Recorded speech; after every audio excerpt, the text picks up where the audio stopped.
Disturbing story out of Indiana where a convicted baby killer walks free 3 decades before his sentence was supposed to end.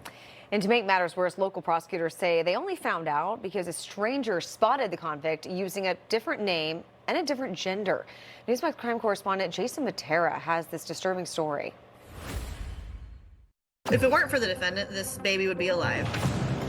Vanderburgh County Prosecutor Diana Mers is talking about this man, Jonathan Richardson, convicted of murdering an 11-month-old and quietly dumped back into an Indiana community. When someone who has, killed someone, especially an innocent baby in this case, and now they're back walking around, that's just shameful and should not be happening.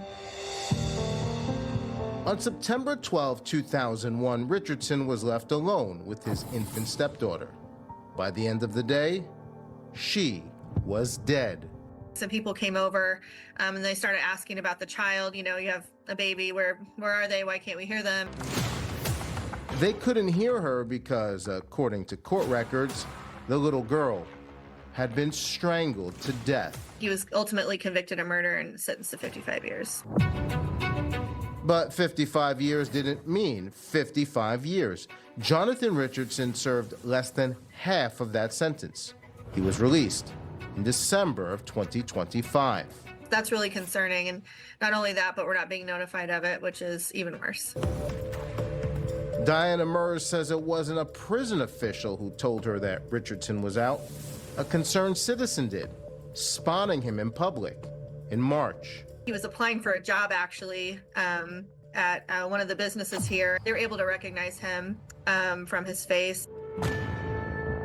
And while those face tattoos gave him away, something about Jonathan Richardson had changed. I immediately told law enforcement just to be on the lookout, especially if they give the name Autumn Cordeleone. Autumn Cordeleone. The name change tied to a so-called gender transition that began behind bars and continues to this day. Hey, everybody.